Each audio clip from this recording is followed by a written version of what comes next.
This DVD gives simple step-by-step instructions on how to fit your tidy wardrobe, including all the tools you will need and how to fit the interior units. If you choose to fit your own tidy wardrobe, it's important to decide before you order whether you will be using the shadow batten and return or the scribe and return framing method, as this will affect the width that the doors will be manufactured to. Take the width measurement from wall to wall or wall to end panel if one is to be fitted at around 600mm from the back wall. Measure the height in 3 places, also at 600mm from the back wall. Measure at around 600mm in from each side and in the centre. If you are fitting wall to wall, then please skip this section.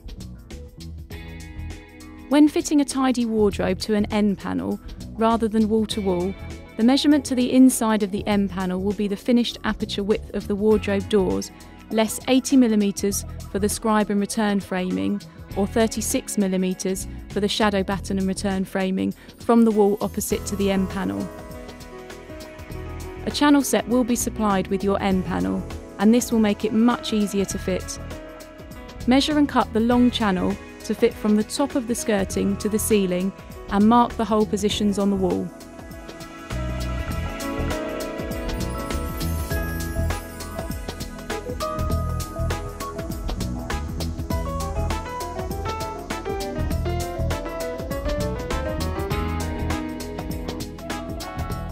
When drilling walls, floors or ceilings, always be mindful of pipes and wires. Tidy recommend that you sweep the area to be drilled with a pipe and current detector before you drill. The composition of your wall will determine the type of fixing that will be required, and we have included both cavity and solid wall types in the fixing kit.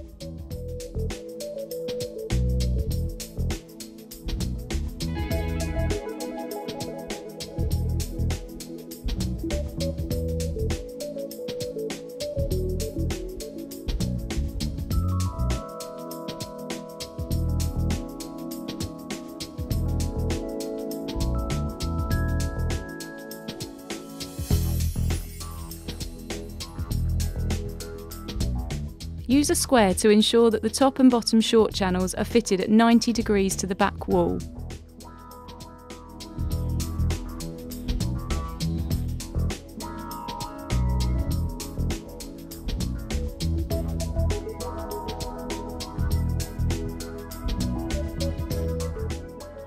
The short channels are supplied at the same depth as the end panel, at 670mm. This may be okay, or they may need to be cut down. Now cut the end panel to height and put the panel in position with the top and bottom channels in place but not fixed, and push the panel back as far as it will go. Ensure the front edge is vertical and mark the front edge position on both top and bottom channels. Now you can remove the panel, cut the short channels if required, and fix them in place and slide in the end panel. Fix through the channel on the inside of the wardrobe to stop the end panel from moving. Fit the end caps to finish. The shadow batten and return is simply framing that bridges the skirting and provides a flat, level surface for the doors to close onto. The shadow and return batten is probably the easiest framing method, but works best for walls that don't lean by more than about 6mm. Side frames should be installed level. Measure the height from the top of the skirting to the ceiling and then from floor to ceiling. You can also mark the back edge position, which will be 523mm for a 670mm deep wardrobe with a 12mm shadow batten setback.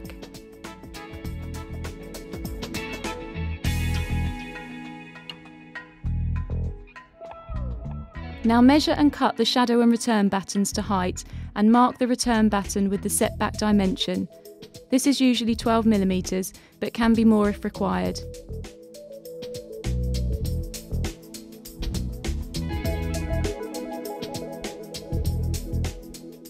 Place the shadow batten on the line and drill and screw the pieces together.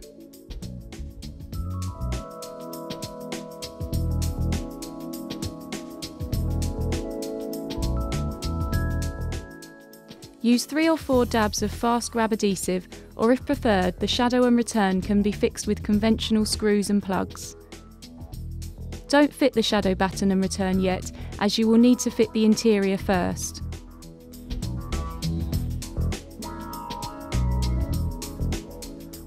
Measure the depth position for the scribe panel, which should be 652mm on a 670mm deep wardrobe.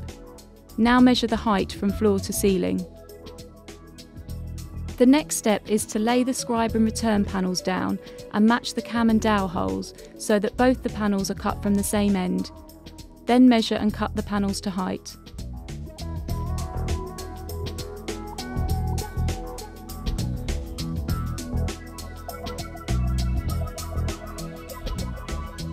Now, using your depth mark, pencil a vertical line and fix 5 or 6 angle brackets. The scribe and return will eventually be connected to these.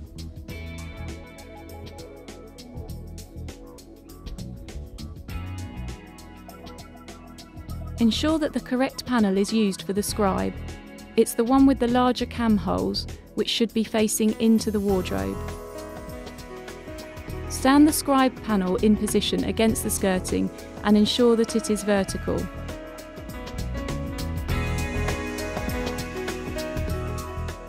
Measure in 80mm from the inside edge, mark this position and set your compass.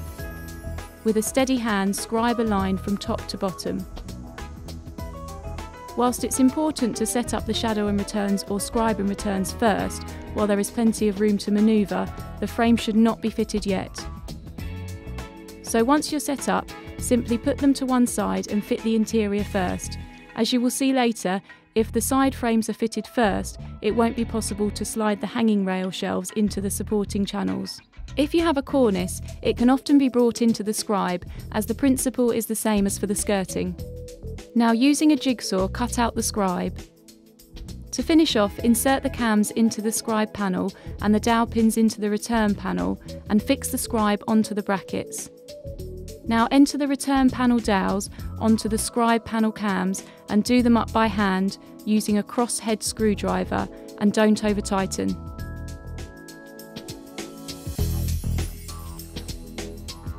Start by fitting the dowel pins into the unit sides and do this by hand, as it's easy to over-tighten them with a power driver.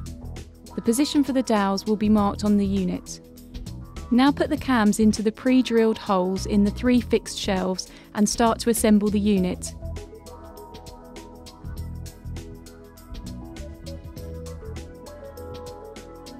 Once again, only tighten the cams by hand and don't over-tighten.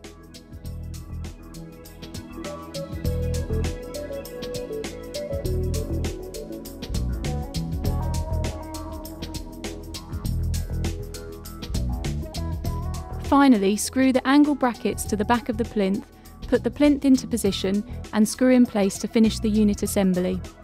Loose shelves will be fitted later. If drawers are to be fitted, fit the drawer runners at the same time as the dowel pins.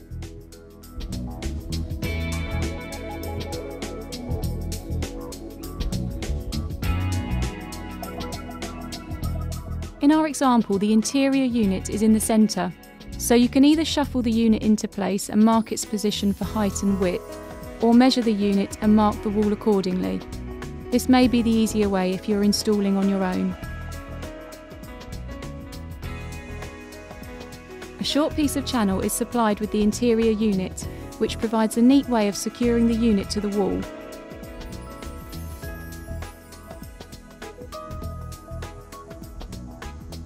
Once again, we have supplied both cavity and solid wall fixings in the kit. In our example, we have removed the skirting to allow the unit to sit back against the wall. If preferred, you can cut the unit sides to fit over the skirting, and in some cases, the bottom shelf of the unit will also need to be trimmed back a little.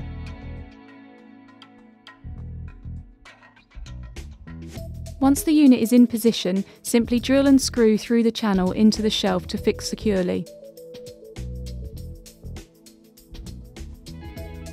To finish off, decide where you want the remaining loose unit shelves and fit the metal shelf pegs in the hole positions selected.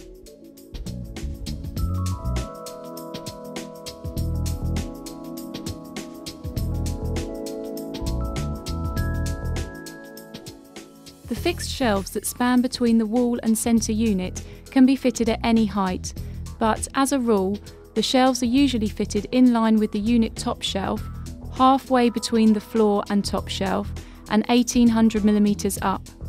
These positions will accommodate half and full height hanging perfectly.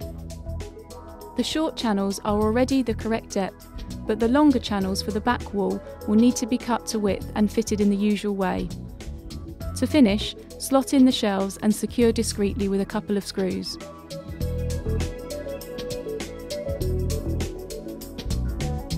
When fitting the hanging rail ends, simply deduct 100mm from the overall wardrobe depth and divide by 2, and this is the correct position relative to the back wall.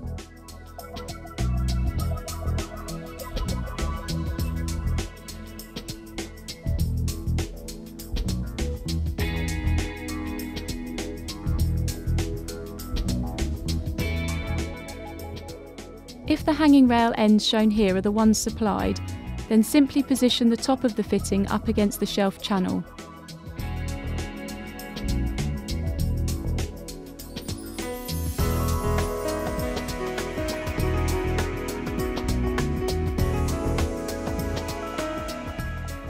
For any other type of fittings that we may supply, simply measure down 72mm from the underside of the shelf channel to the bottom of the fitting.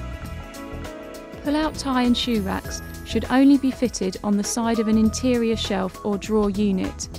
And where a 3-door wardrobe is concerned, please check to ensure that there is sufficient clearance for the items to pull out in relation to the door overlaps. The coordinates for the toe and heel shoe bar will depend on whether you need 1, 2 or 3 rows front to back, and the size and type of the shoes to be stored. The principle is simple though. The back or heel rail needs to be higher than the front toe rail, and the steeper the pitch, the more rows can be fitted in front to back. 3 rows will be maximum and should be tiered for easy shoe selection. Now that the interior is fitted, you can get on and fit the shadow and return or scribe and return frames. The track battens are cut to fit between the side frames and are the same as your finished aperture width.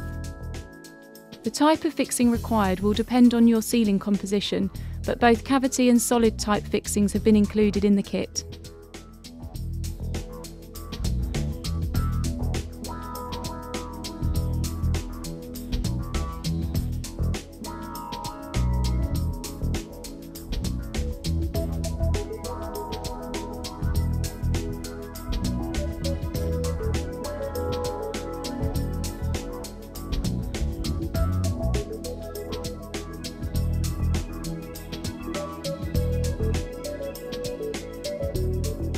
Rather than screw the floor track batten down and risk drilling pipes or wires, we have included corner plates which will be enough to keep the track in position.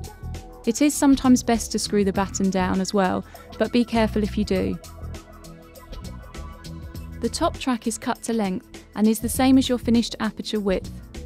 No weight is taken in the top track, so it can simply be screwed to the top track batten above. Now put 3 or 4 strips of double-sided tape along the length of the back of the floor track and position the track 30mm in from the front of the track batten and press down.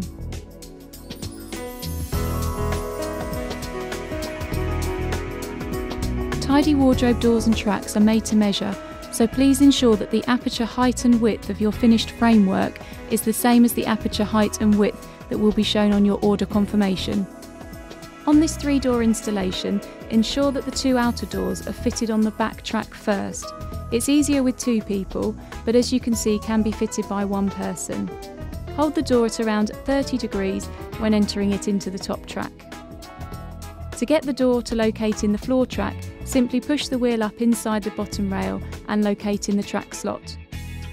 If necessary, use the Allen key provided in the lower of the 2 holes to adjust the bottom wheel up or down until the side of the door neatly meets the side frame. Finally, fit either the self-adhesive brush pile closing strip or the self-adhesive bubble buffers to cover the side frame holes.